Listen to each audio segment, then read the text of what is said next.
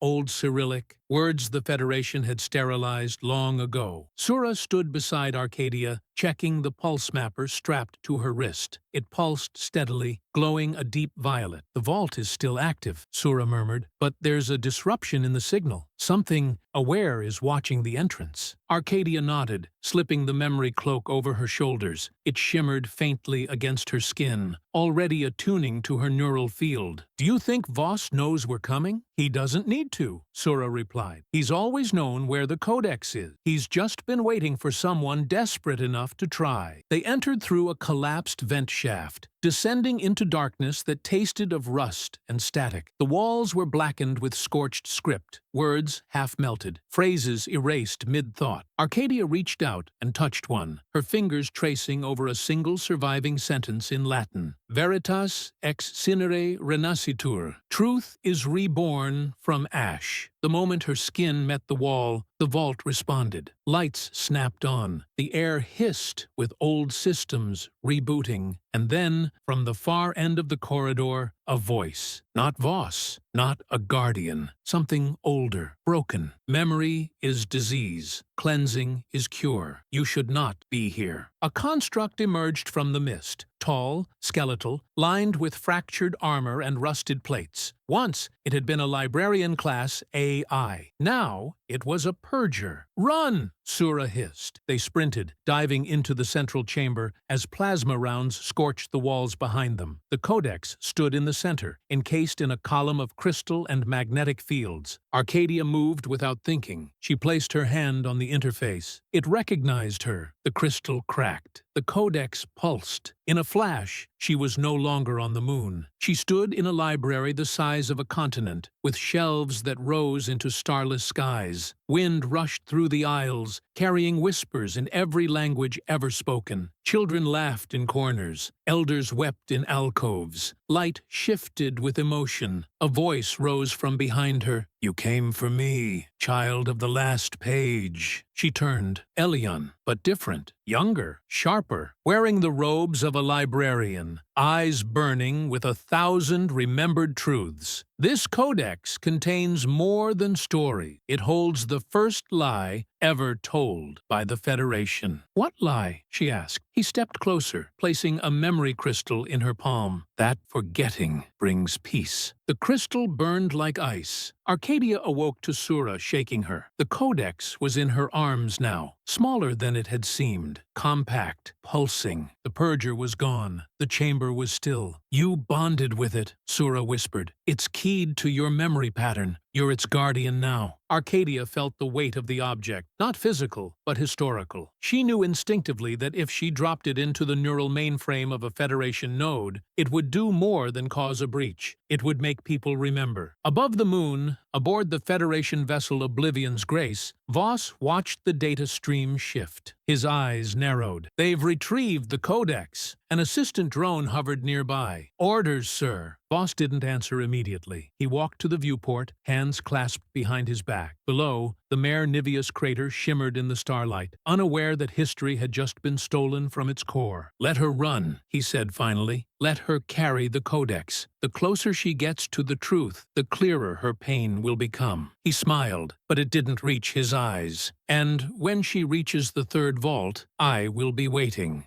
Chapter 7. Mist in the Veins of Light. When enough memory is concentrated in one mind, the world forgets how to stay solid. Surah, Keeper's Log, Entry 421. Reality began to bend the moment they left the lunar surface. It started in the shuttle's cabin, barely perceptible. The shadows no longer obeyed the light. Reflections in the viewport showed stars that didn't match any known charts. Arcadia blinked, and for a moment saw her own face reflected back with different eyes. Surah noticed first. "You're pulsing." Arcadia looked down. The codex in her lap glowed faintly, but it wasn't just the artifact. Her skin shimmered subtly, like oil on water. The resonance was no longer confined to thought or memory. It was leaking. "It's changing me." "It's not changing you," Surah replied. "It's revealing you." That word, revealing, clung to Arcadia like a second name. They docked on a drifting sanctuary station in the asteroid belt, an ancient structure known only to the Keepers. It was old, pre-Federation, its architecture strange and organic, built around a hollowed asteroid with stained glass corridors that sang when wind passed through the vents. Arcadia couldn't sleep. She wandered the halls at night, holding the codex against her chest, her breath fogging in the cold air. The station pulsed gently around her, reacting to her presence. Cracks in the walls lit up as she passed. Forgotten machines blinked to life. In a high atrium once used as a chapel, she found a wall of broken memory crystals. Some hummed softly, others wept. When she touched one, her knees buckled. A flood surged through her. Images, sensations, fragments of half-formed lives. A boy learning to speak his name. A mother dying with a song on her lips. A revolution crushed beneath glass rain. A man choosing silence to save his child. They weren't hers, but they lived in her now. She gasped and dropped the crystal. From behind her came a voice. "You shouldn't have done that." It was Elion, not in light this time, nor in form, just a presence. The codex pulsed against her chest in response. "I don't understand," Arcadia whispered. "You are becoming more than a vessel. You are a convergence. When the codex bonded to you, it tethered you to everything it holds. Memory has mass, and you are reaching critical density. I saw lives that weren't mine, but they were remembered. That makes them yours." She turned in a slow circle. "What happens when I reach this critical point?" "Then the world begins to bend. Memory will no longer be private. Thoughts will leak into matter. Emotion will carve itself into stone, and those who hide behind forgetting will tremble." His voice lowered. "But you must go carefully, Arcadia, because you are not the only one remembering." In the morning, she found Surah near the central archive, whispering to a keeper through encrypted microchant. "The Cathedral of Dust is waking," Surah said when Arcadia approached. "Another vault?" Arcadia asked. "The third, buried on a dead world, hidden in orbit behind a false moon. No one has entered in over a century." Arcadia closed her eyes. The codex burned gently, answering, "That's where we go next." Surah studied her carefully. "You're changing. Every time you touch memory, you fray." "Then I'll fray," Arcadia said, turning away. Better to tear apart than to forget. On the observation deck that night, Arcadia stared at the stars. But the stars were wrong. They pulsed in patterns. They moved when she looked away. Lines connected them, symbols drawn across the cosmos in fire. And then a face formed in the sky, her mother's face, smiling, sad. "You've gone far, my daughter," the memory said. "Am I dreaming?" Arcadia asked aloud. "You are remembering." Tears welled in her eyes. "I miss you." "Then I am still alive." The stars scattered, the face dissolved, and Arcadia was left in silence. Chapter 8. The Blind Android of Vault 3. To see without eyes is to remember without permission. Inscription on the inner gate of Vault 3. The planet had no name anymore. Its atmosphere was thin,